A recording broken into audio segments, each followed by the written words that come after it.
Les habla Rafael Arraiz Luca desde Unión Radio y esto es Venezolanos, en la continuación de nuestra serie sobre Colombia y Venezuela.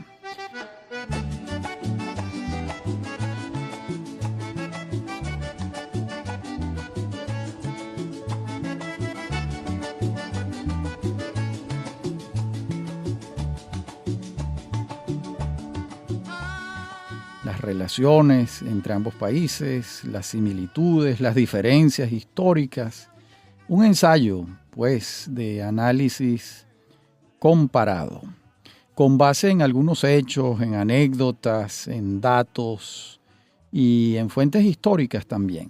Por ejemplo, si por una parte los venezolanos pasamos décadas del siglo XIX pagando los servicios a los generales victoriosos de la Guerra de la Independencia y con ello acentuando la preeminencia del caudillo militar por encima de los civiles, de los doctores, en Colombia la verdad es que no ocurrió exactamente lo mismo.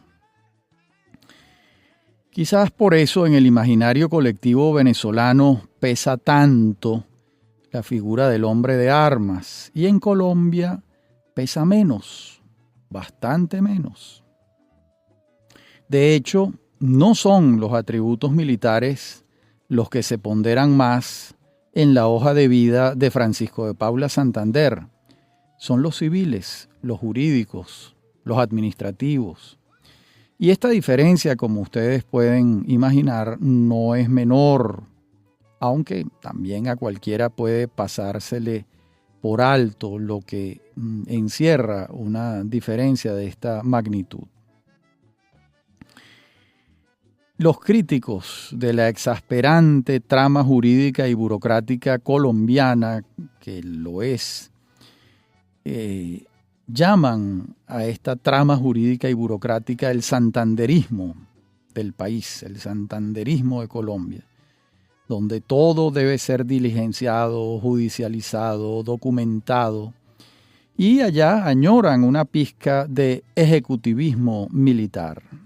Por lo contrario, en Venezuela, pues el ejecutivismo militar, aquel que irrespeta el marco legal y que conduce a que el poderoso haga lo que le da la gana, pues los venezolanos tienen una experiencia muy larga en esta materia, en el siglo XIX muy particularmente, y en la primera mitad del siglo XX, por supuesto, también.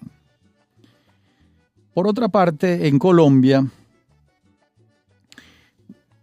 abundan los funcionarios públicos presos por corrupción administrativa, lo que indica que hay un poder judicial que actúa, mientras en Venezuela la falencia o las falencias del Poder Judicial son de larga data y se podría decir además que en los últimos años se han hecho crónicas estas falencias, al punto de que prácticamente algunos consideran que el Poder Judicial pues no está en sus mejores momentos, como es de suponer de acuerdo con los hechos. Por eso afirmar que el civilismo está más pronunciado en Colombia que en Venezuela también tiene su contraparte y pudiese decirse que el militarismo está más presente en Venezuela que en Colombia. Claro, estamos haciendo una reducción, una simplificación, casi que un maniqueísmo, pero en estas simplificaciones se encierran verdades. Y claro, en el fondo nos estamos refiriendo a ambos en cuanto a su presencia en los ámbitos del poder formal del Estado, no en relación con la sociedad, ya que en este sentido se puede afirmar lo contrario. No olvidemos que Colombia ha pasado décadas en guerra.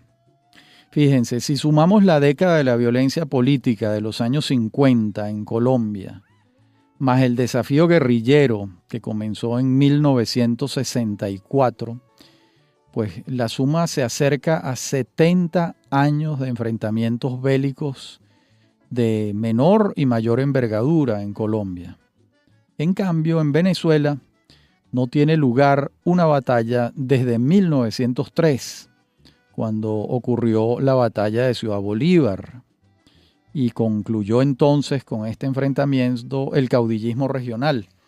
Una batalla comandada por el entonces vicepresidente de la República, Juan Vicente Gómez, mientras gobernaba su compadre Cipriano Castro. Estos ejemplos lo que vienen es a matizar las afirmaciones, porque pudiera pensarse que siendo un país civilista, Colombia, pues sus relaciones sociales están signadas por la civilidad, y lo cierto es que es un país que pasó alrededor de 70 años en guerra. Y también pudiera pensarse que Venezuela, si está asignada por el militarismo, pues pasaría la vida en un solo combate, y no es así. De modo que estas categorías nos ayudan a ver un mapa, pero tienen muchas excepciones y no pueden reducirse al maniqueísmo, a lo esencial. De modo que yo las señalo, pero también las matizo. Y lo que les acabo de decir las matiza suficientemente. Por otra parte, si en Colombia el civilismo ha conducido al país a las urnas electorales sistemáticamente desde la fundación de la República, como bien lo explica el historiador Eduardo Posada Carbó en su lúcido libro Nación Soñada.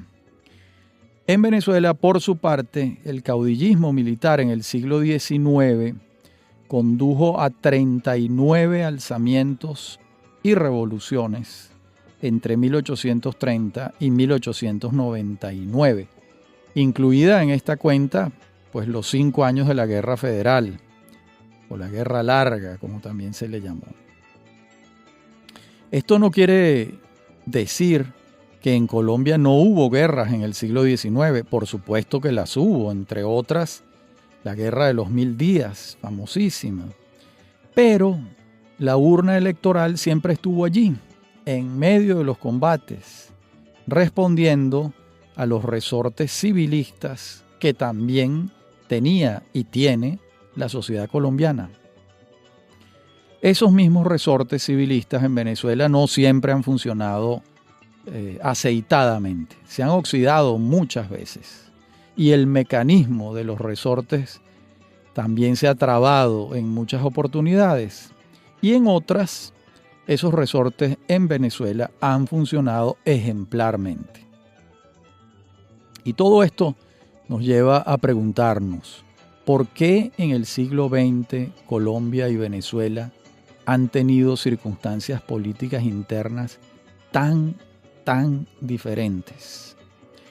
Y la respuesta supone muchos factores, pero hay uno que sobresale en el tablero por encima de todos: el petróleo. El petróleo, porque el petróleo le dio a Venezuela una fuente de ingresos que Colombia no tuvo, y eso creó todo una situación económica y una situación social muy distinta a la colombiana. Y la diferencia está en la producción petrolera. Por otra parte, en Venezuela, cuando llegan los andinos al poder en 1899, con Cipriano Castro y Juan Vicente Gómez a la cabeza, se articula una voluntad política conducente a acabar con los caudillos regionales, cosa que logra aquel ejército que comienza a tener visos, señas, sesgos profesionales, el ejército de 1903 que aludíamos antes. Luego, en 1910, se crea la Academia Militar, lo que ahonda este proceso de profesionalización y de consolidación de una institución central para Venezuela como ha sido el ejército en términos históricos. Y este afianzamiento del cuerpo armado ha conducido además a que se vaya erigiendo como un dedo elector que escoge a quién ejerce el poder, ya que es la única institución sólida de la nación que se va consolidando así a lo largo de la hegemonía militar tachirense entre 1899 y 1945. Y a este hecho se va a sumar el descubrimiento de grandes yacimientos de hidrocarburos en 1914 y 1922, y esto va a favorecer la consolidación de la dictadura del general Gómez. En 1928, por escoger una fecha clave, la producción petrolera venezolana desplaza como primer rubro de exportación al café, y los ingresos del Estado por la vía de las regalías que pagaban las concesionarias petroleras aumenta. Será luego, a partir de 1943, cuando los ingresos del Estado se tripliquen. Hasta ese año, el Estado percibía entre el 12 y el 15% por regalías, y a partir de la Ley de Hidrocarburos de 1943, la regalía subió a 16,5%, pero se le sumó la ley que creó el impuesto sobre la renta, que comenzó a percibir de la actividad petrolera un 30% más. De modo que de un viernes para un lunes, el Estado venezolano pasa de percibir 12% por cada dólar de exportación a 46,5%. Es entonces cuando comienza la carrera de crecimiento inusitado de las arcas fiscales de la República, y en pocos años el Estado venezolano comenzó a ser rico, muy rico, el Estado venezolano. En la próxima parte del programa continuaremos con este relato del crecimiento de la riqueza estatal venezolana y lo compararemos con lo que ocurrió en Colombia. Ya regresamos.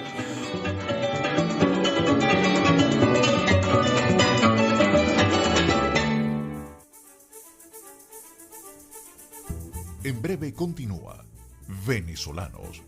Somos Unión Radio Cultural.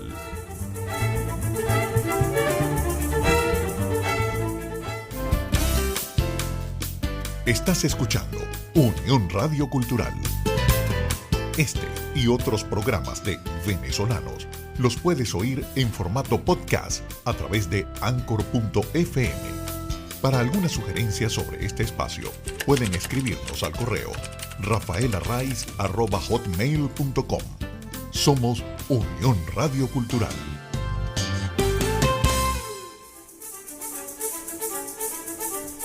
Estamos de regreso con Venezolanos. Somos Unión Radio Cultural.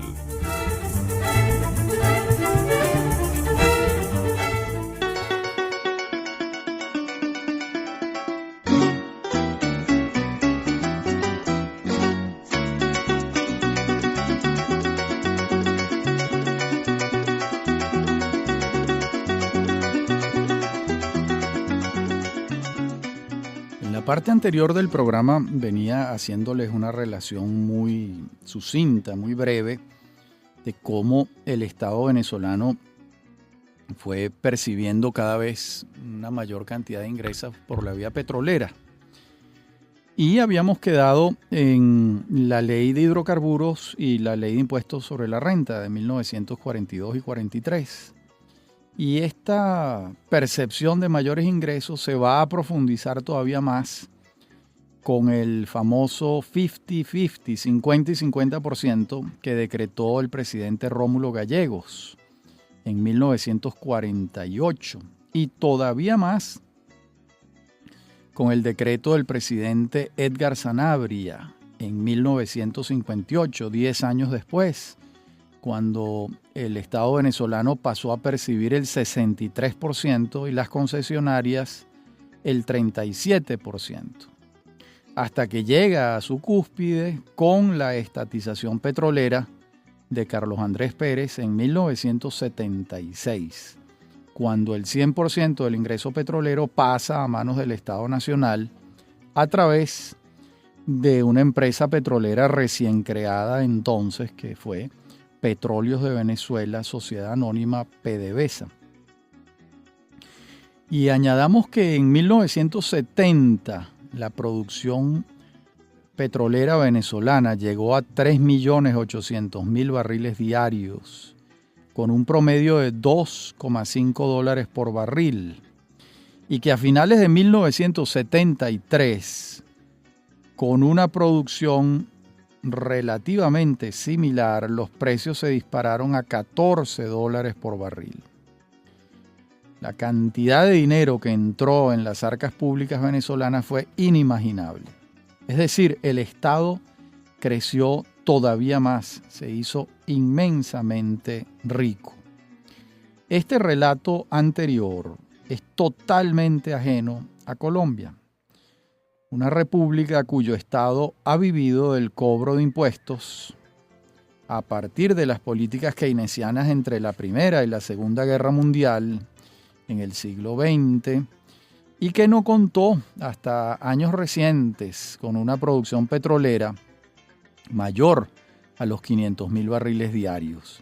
La producción petrolera colombiana comenzó a subir a partir del año 2006 y hoy en día la producción petrolera ronda el 1.000.000 de barriles diarios. A veces los pasa, a veces se queda por debajo, pero tiene ya algunos años alrededor de 1.000.000 de barriles diarios. Antes del año 2006, cuando producía cerca de 500.000 barriles diarios, les permitía abastecer el consumo interno de gasolina, pero no tenían ninguna capacidad de exportación. Hoy en día es distinto y la capacidad de exportación de Colombia incluso se ha incrementado. De modo que hay un cambio importante en el papel de Colombia como productor de petróleo.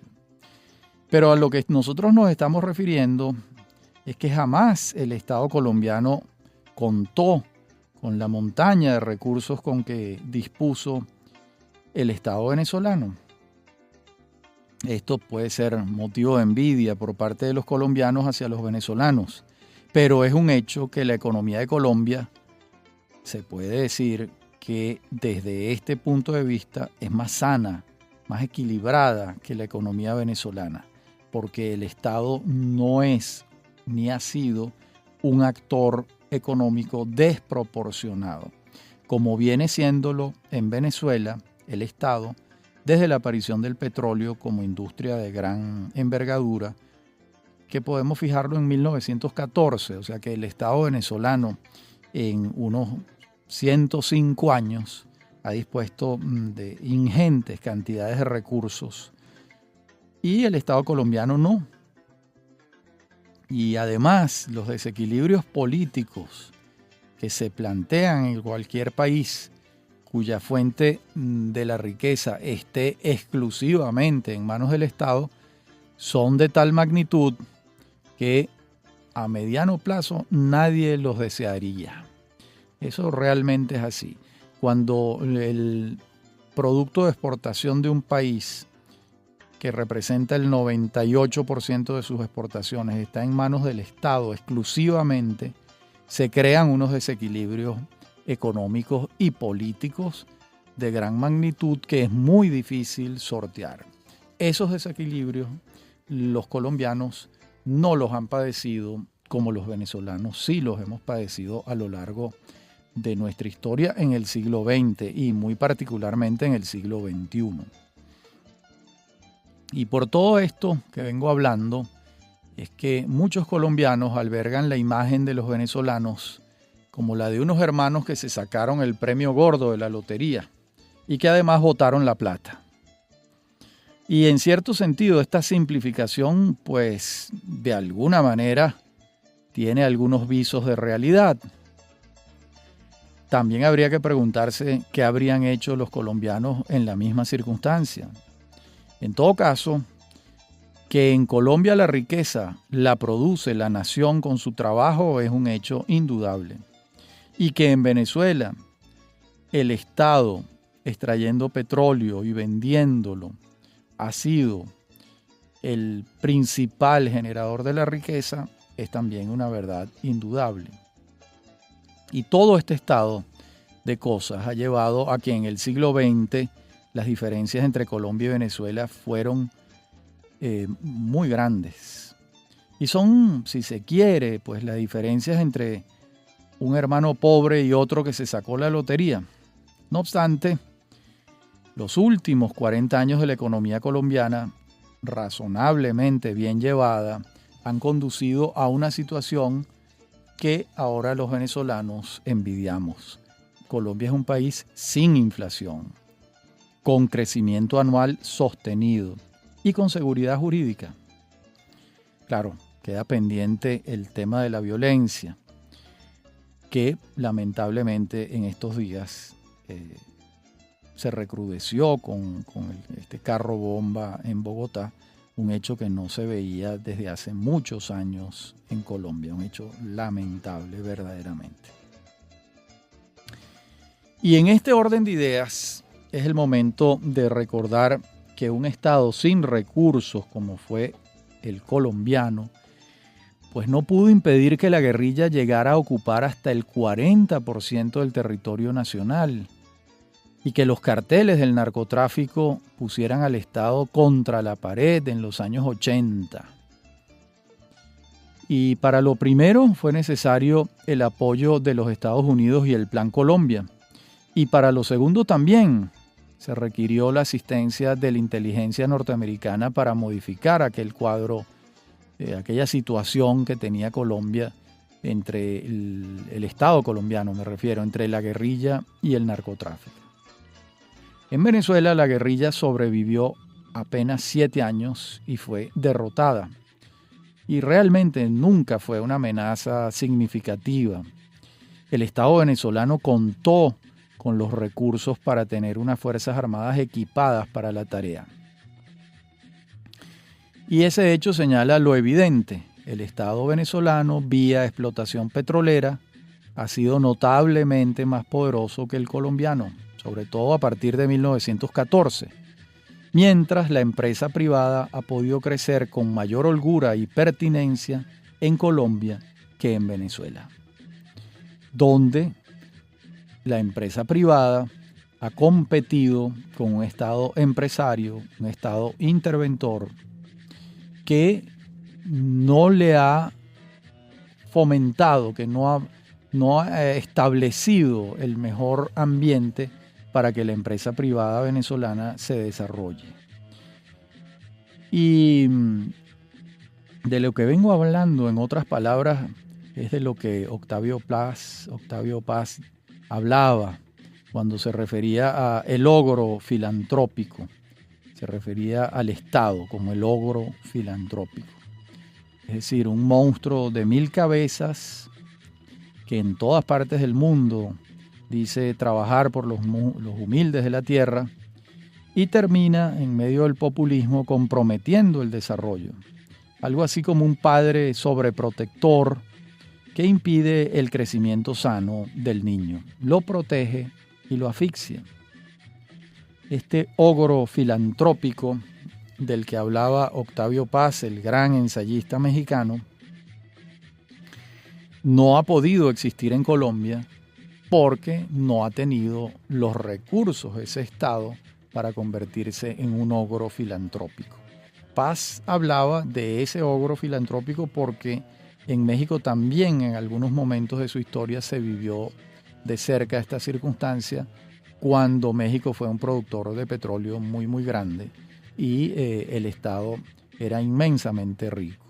Hoy en día ya no es así, pero Paz conoció a ese ogro y además lo pudo estudiar en distintos países del mundo. Bueno, y ese Estado interventor, empresario, va a depender de el ingreso petrolero. Y claro, esto tiene un talón de Aquiles importante, pues se depende enteramente del precio internacional del petróleo. Y esos precios, el precio internacional del petróleo, es un factor incontrolable para Venezuela. Venezuela no puede incidir en eso. Y esa es una lacerante verdad. pues la estabilidad económica y política venezolana no depende de factores que Venezuela pueda controlar. Esto es un problema grande y es un problema que no existe o es infinitamente menor en Colombia, que no depende de la producción petrolera como si dependemos nosotros. En la próxima parte del programa continuaremos con estas similitudes y diferencias entre Colombia y Venezuela. Ya regresamos.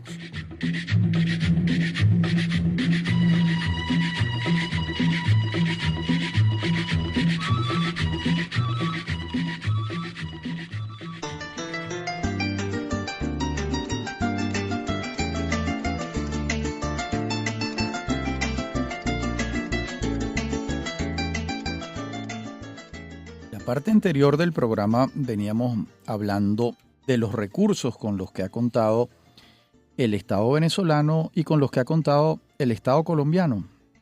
Una situación muy, muy disímil, muy diferente. Y esas diferencias han conducido a que el colombiano de a pie y también el de a caballo sean, como ellos dicen, muy recursivos.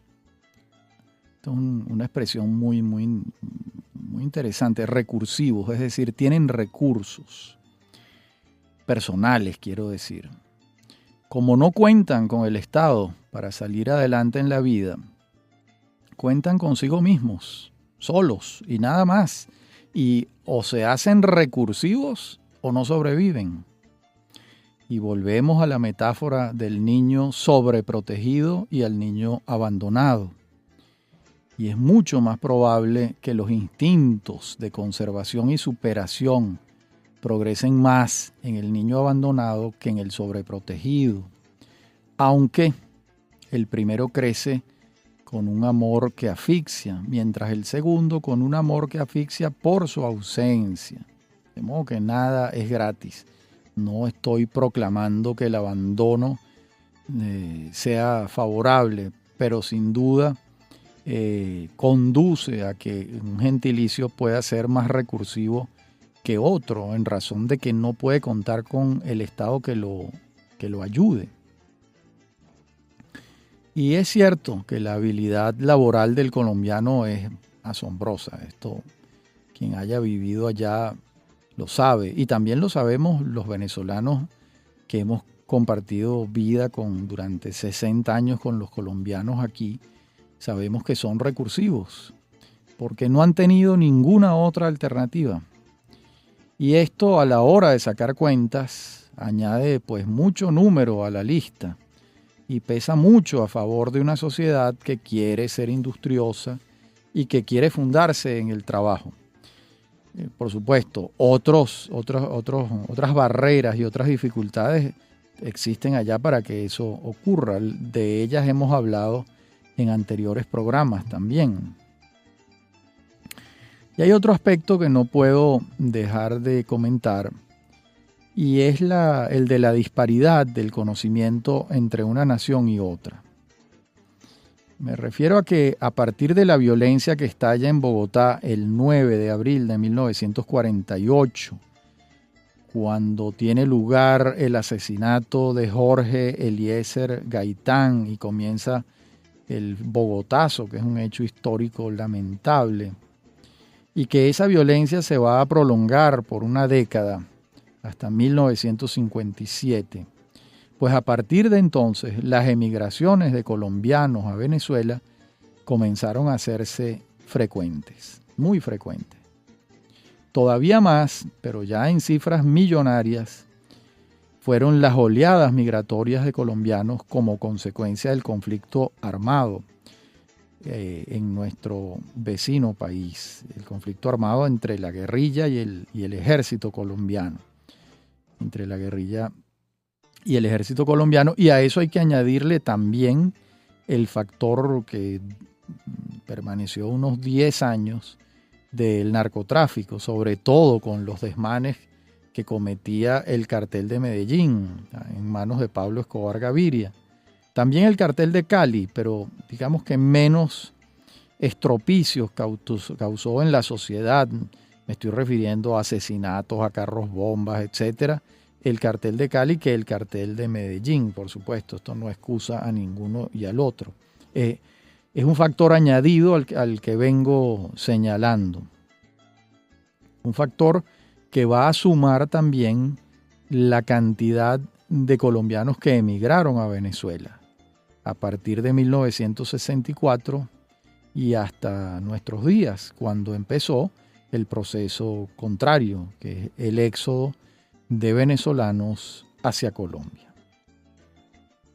¿De dónde venían en su mayoría esos colombianos que pasaban la frontera para venir a vivir con nosotros en Venezuela? La mayoría eran provenientes de la costa, los costeños, y del norte de Santander, que es el departamento colindante con el estado Táchira. Es el departamento donde está Cúcuta y donde muy cerca también está Pamplona, otra ciudad importante, y más hacia adentro está Bucaramanga. Pero también, además, venían colombianos a Venezuela por esa zona tan flexible que son los llanos venezolanos y los llanos colombianos, apenas dividida la frontera por un río, por el río Apure. El llanero venezolano y el llanero colombiano desde el punto de vista cultural, antropológico, eso es exactamente lo mismo. El mismo joropo, las mismas costumbres, las mismas fuerzas de la naturaleza que hay que domesticar, las mismas vocaciones ganaderas. Es la misma, exactamente la misma gente. Y yo puedo afirmar con seguridad que por lo menos 2 generaciones de venezolanos hemos crecido con los colombianos al lado, codo a codo, como hermanos, porque han habido muchos colombianos en Venezuela.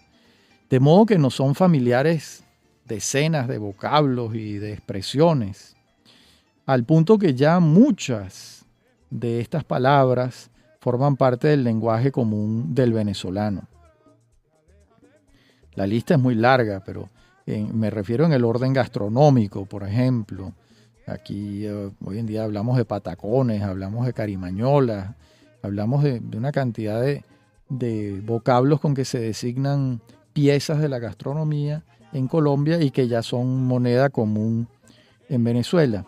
No ha ocurrido lo contrario, porque los primeros venezolanos que han emigrado a Colombia son fruto de los conflictos de los últimos años. ¿Cuándo comienzan a emigrar los venezolanos a Colombia? Quizás en el 2008, 2009, 2010, hasta las cifras de los últimos años, que son al parecer muy altas.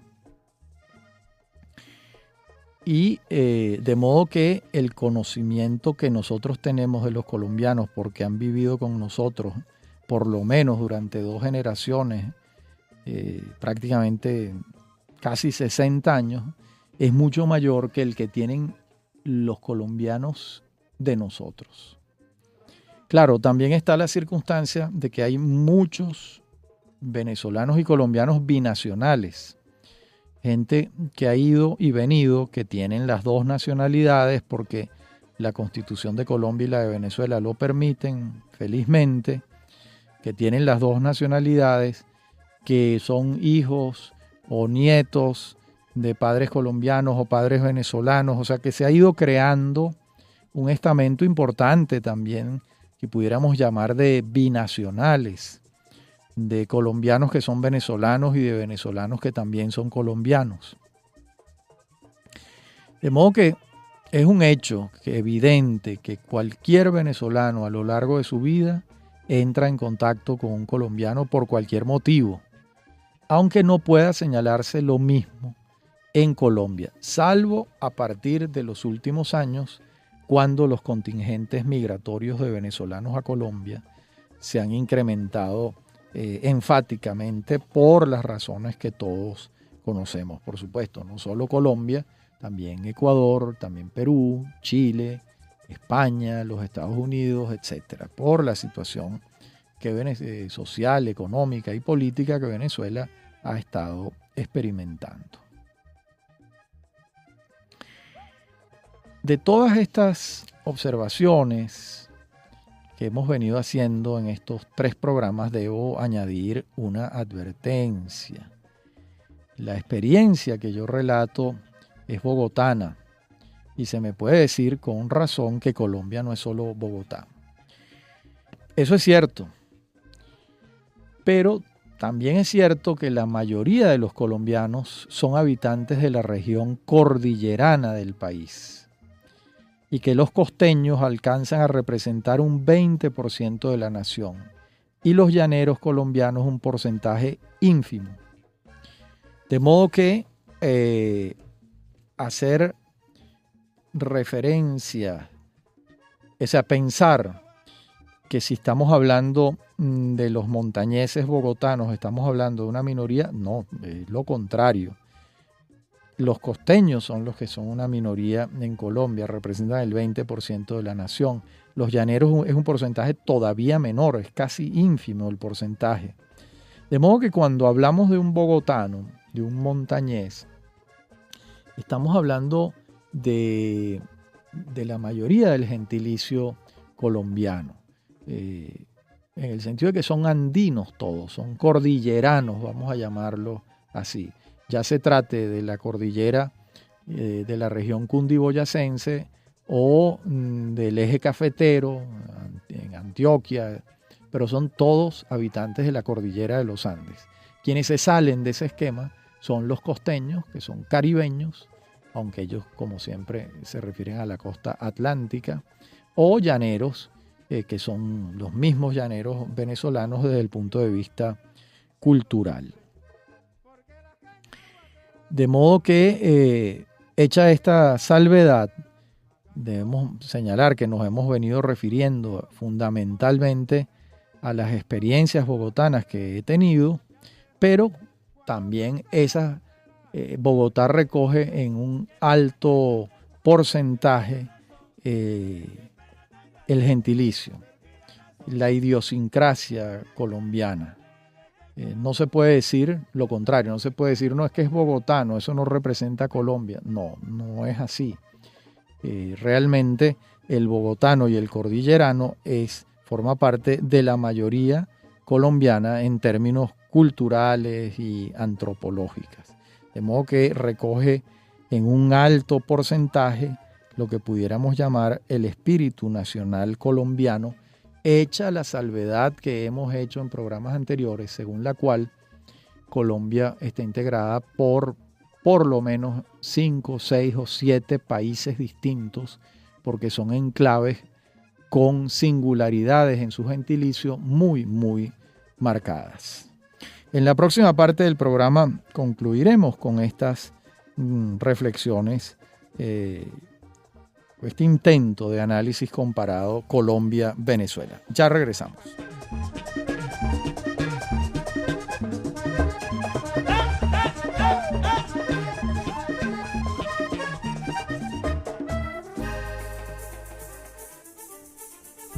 En breve continúa Venezolanos.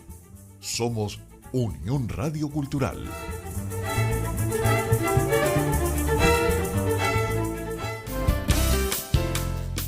Estás escuchando Unión Radio Cultural. Este y otros programas de Venezolanos los puedes oír en formato podcast a través de Anchor.fm. Para alguna sugerencia sobre este espacio, pueden escribirnos al correo rafaelarraiz@hotmail.com. Somos Unión Radio Cultural.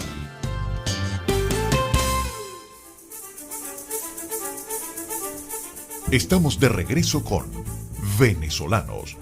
Somos Unión Radio Cultural.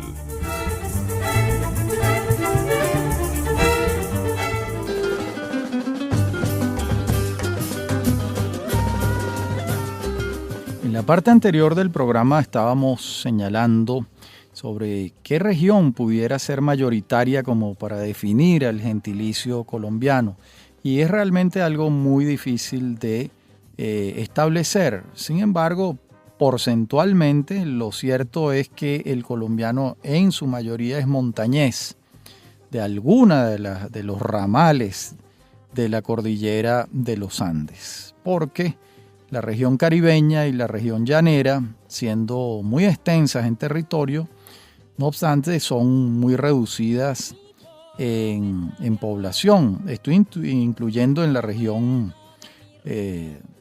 costeña a La Guajira, que también es una zona muy despoblada de Colombia, salvo pues Riohacha, que es una ciudad de pequeñas dimensiones, pero yo que he atravesado toda La Guajira, desde Paraguachón hasta Santa Marta, Barranquilla y Cartagena en carro, puedo asegurarles que se trata de un desierto. Eso es un territorio prácticamente desolado, desértico, además de una gran aridez, salvo esta población de Riohacha y en el Cabo de la Vela, quizás algo, pero es muy poco el número de pobladores que hay allí. Ahora, también pudiéramos hacer un ensayo de similitudes y diferencias, y realmente quienes somos realmente distintos somos los venezolanos caribeños y los colombianos caribeños, que ellos llaman costeños, de los montañeses. Allí es donde están las mayores diferencias. Es muy distinto ser un colombiano de Barranquilla que un colombiano de Bogotá, y es muy distinto ser un venezolano de Cumaná o de Coro que un colombiano de Bogotá. Sí, son muy similares los costeños colombianos y los caribeños venezolanos de cualquier parte. Son muy similares porque el Caribe, la vida a la orilla del mar nos hacen muy similares entre nosotros, siendo venezolanos o colombianos. De modo que la alteridad verdaderamente polar, o sea, lo que es francamente diferente, es la circunstancia personal que tienen los venezolanos caribeños y los colombianos cordilleranos. Allí es donde están las mayores diferencias. De hecho, los tachirenses, los merideños y los trujillanos venezolanos, esos tres estados andinos nuestros, forman parte, si me apuran, de la misma familia cultural que integran los habitantes del norte de Santander. Y así como, de hecho, muchas familias históricamente son de una banda o de otra. Bueno, hay muchos ejemplos. Carlos Andrés Pérez, por ejemplo, su padre era colombiano. Carlos Andrés Pérez nace en Rubio y su padre era de Colombia, y su familia paterna y materna durante generaciones acostumbraban a pasar una frontera u otra, porque históricamente esas fronteras entre el norte de Santander y el estado Táchira han sido muy permeables, muy fáciles, muy flexibles. Y otra relación que es prácticamente la misma desde el punto de vista cultural es la de los llaneros venezolanos y los llaneros colombianos, que forman un idéntico conjunto cultural. De hecho, en Colombia muchas veces escuché que El Alma Llanera era una canción colombiana, y a ellos no les pasa por la cabeza que fuese una canción venezolana porque están convencidos de que nació en el llano colombiano. Cierto o no, lo cierto es que el llano colombiano y el llano venezolano es el mismo espacio, el mismo enclave, eso que los historiadores llaman el mismo hinterland. De modo que eso es exactamente lo mismo. El juego de contrastes, como vengo insistiendo, se da entre los caribeños y los llaneros de cualquiera de los dos países y los cordilleranos y los cordilleranos emblematizados en los bogotanos y en los antioqueños. Bien, y hemos llegado al final de esta primera etapa de este ensayo que hemos hecho de análisis comparado. Yo podría añadir otras observaciones que abonaran aún más esta tierra que venimos ventilando sobre las similitudes y diferencias entre Colombia y Venezuela, pero no quiero ser redundante. Y varias de estas observaciones que he consignado intuyo yo que pudieran ser valiosas para iniciar un camino de investigación. Hay otras que no estoy seguro que puedan llevarnos muy lejos. Si alamos el hilo de Ariadna, me refiero a que nos puedan llevar muy lejos como investigación sobre las similitudes y diferencias entre Colombia y Venezuela. En todo caso, esta primera aproximación, que continuará en los siguientes programas en esta serie de Colombia y Venezuela, ha estado enfocada en un ensayo impresionista, vamos a decirlo así, de algunos aspectos que nos hacen similares o muy diferentes a Colombia y en Venezuela.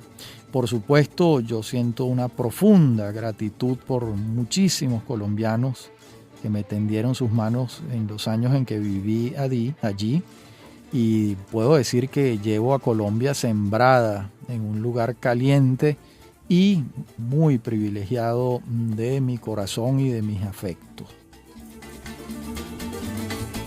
Bien, en los próximos programas continuamos con otros aspectos de Colombia y Venezuela.